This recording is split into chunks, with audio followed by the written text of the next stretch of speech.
నమస్కారమండి. కురుక్షేత్రం. ఈ పేరు వినగానే మనకు ఏంటి గుర్తుకొస్తుంది? భీకరమైన యుద్ధం, గొప్ప గొప్ప యోధులు, వాళ్ల ఆయుధాలు. కరెక్టే కదా? కాని ఆలోచించండి, ఆ మహాయుద్ధం మొదలవడానికి కొన్ని గంటల ముందు, ఆ రాత్రి, ఆ మొత్తం కోలాహలంలో ఒక కథ దాగి ఉంది. అది ఎవరికీ తెలియదు. ఈరోజు మనం ఆ నిశ్శబ్దాన్ని వినగలిగిన ఒకే ఒక్క వ్యక్తి గురించి మాట్లాడుకుందాం. నిజమే కదా. ఇది చాలా ఆసక్తికరమైన ప్రశ్న. యోధులందరూ రేపటి యుద్ధం గురించి, వ్యూహాల గురించి, ప్రతీకారాల గురించి ఆలోచిస్తున్నప్పుడు వాళ్ల మనసులోపల జరిగే ఆ సంఘర్షణను, ఆ నిశ్శబ్దాన్ని ఎవరు పట్టించుకుంటారు? మన కథ కూడా సరిగ్గా అక్కడినుంచే మొదలవుతుంది. ఎప్పుడూ మనం భీష్ముడు, కర్ణుడు, అర్జునుడు ఇలాంటి పేర్లే వింటుంటాం. వాళ్ల గురించే మాట్లాడుకుంటాం. కాని ఈ కథ హీరో వాళ్ళెవరూ కాదు. అసలు యోధుడే కాదు, కేవలం ఒక సాక్షి, తెరవెనక ఉండిపోయిన ఒక సాక్షి అన్నమాట.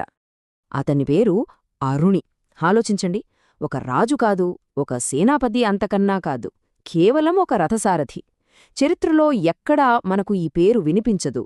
అందుకే మరచిపోయిన ఒక వ్యక్తి అంటున్నాం. అతని ఉనికి చుట్టూనే ఈ కథ అంతా తిరుగుతోంది. ఇక్కడున్న అసలు విషయమేంటంటే, ఆ యుద్ధభూమిలో అందరి చేతుల్లో కత్తులు, బాణాలు ఇలాంటి ఆయుధాలున్నాయి. కాని అరుణి దగ్గర ఉన్నవి కేవలం కథలు. అవును, అతని బలం ఆయుధాలు కాదు, మనుష్యుల మనస్సుల్ని చదవగలగడం, వాళ్ల లోపల ఏముందో చూడగడగడం. సరే, మరి అసలు ఏంటి అరుణి ప్రత్యేకత?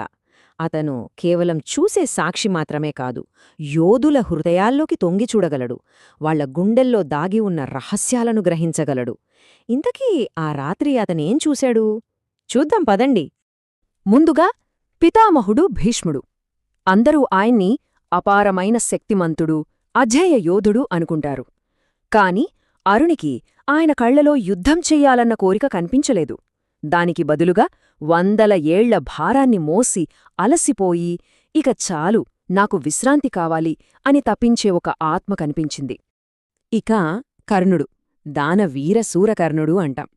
కౌరవ సైన్యంలో అంతమంది మధ్యలో ఉన్నా, ఎంతోమంది స్నేహితులు చుట్టూ ఉన్నా, అరుణికి మాత్రం అతనిలో అంతులేని ఒంటరితనం కనిపించింది. తనని ఈ ప్రపంచం సరిగ్గా గుర్తించట్లేదని ఒక లోతైన బాధని, ఆ వేదనని అరుణి పసిగట్టాడు. మరి పాండవుల వైపు చూస్తే అక్కడ అర్జునుడు, గాంధీవధారి, ప్రపంచంలోనే అత్యుత్తమ విలుకాడు అని పేరు. కాని అతని గుండె మాత్రం నిలువునా సందేహంతో కొట్టుమిట్టాడుతోంది. అయ్యో, నా సొంత వాళ్లమీద, నా బంధువులమీద బాణాలు ఎలా వెయ్యాలి అనే ఆ సంఘర్షణ అరుణికి చాలా స్పష్టంగా కనిపించింది. ఇలా రెండు వైపులా ఉన్న యోధుల మనసుల్ని అర్థం చేసుకున్నాడు అరుణి. ఆ తర్వాత అతను ఆ రాత్రి ఒక అద్భుతమైన పనిచేశాడు. శత్రువులుగా విడిపోయిన 2 శిబిరాల మధ్య అతను ఒక మానవత్వపు వారధిలా నిల్చాడు. చూడండిక్కడా, అతనేమైనా యుద్ధ వ్యూహాలు చెప్పాడా? లేదు. పాండవుల దగ్గరికి వెళ్ళి, గెలిచినా ఓడినా యుద్ధం తర్వాత కూడా మీకు కరుణ అవసరం అని గుర్తుచేశాడు. అలాగే ఏమాత్రం భయపడకుండా కౌరవుల శిబిరానికి వెళ్ళి, మీరు చేస్తున్న ఈ పనికి ఎలాంటి ఫలితాల వస్తాయో తెలుసా అని నిజాన్ని ముఖంమీదే చెప్పాడు. సరే, అరుణి తను చేయాల్సిన పని చేశాడు. మరి తర్వాత ఏమైంది? అతను చెప్పిన మాటలు విని యుద్ధం ఆపేశారా? లేదు. కథ ఇక్కడే ఒక ఊహించని మలుపు తీసుకుంటుంది. తెల్లారింది. చూస్తే అరుణి అక్కడ లేడు. రాత్రికి రాత్రే నిశ్శబ్దంగా ఎలా వచ్చాడో తెల్లారేసరికి అలాగే మాయమైపోయాడు. అతని మాటలు, అతని ప్రయత్నం ఏవీ ఆ మహాయుద్ధాన్ని ఆపలేకపోయాయి. జరగాల్సింది జరిగింది. యుద్ధం మొదలయింది. బాణాలు గాల్లో ఎగరడం మొదలుపెట్టాయి. అలాంటప్పుడు అరుణి వచ్చి వెళ్లడం వల్ల ఏం ప్రయోజనం? అతని వాళ్లకి మిగిలించినదేంటి? అదే ఈ మౌన బహుమతి. అంటే యుద్ధం ఆగలేదు, నిజమే. కాని ఆ యుద్ధం చేస్తున్న ప్రతి యోధుడి మనస్సులో ఒక్క క్షణంపాటు ఒక ఆలోచన మెరిసింది. అసలు మనం చేస్తున్న ఈ యుద్ధం అవసరమా అని. తమ విధిని తామే ప్రశ్నించుకునేలా ఒక చిన్న ఆశను వాళ్లందర్లో నాటి వెళ్లాడు. మొత్తానికి ఈ కథ ద్వారా మనం ఏం నేర్చుకోవాలి? అసలు అరుణి అనే ఈ పాత్ర ప్రాముఖ్యత ఏంటి? ఒక్కసారి దీని గురించి మనం కాస్త లోతుగా ఆలోచిద్దాం. ఇక్కడ మనం అర్థం చేసుకోవాల్సిన ముఖ్యమైన పాయింట్ ఒకటుంది. అరుణి లక్ష్యం యుద్ధాన్ని ఆపడం కాదు. ఎందుకంటే అది జరగదనే అతనికి బాగా తెలుసు.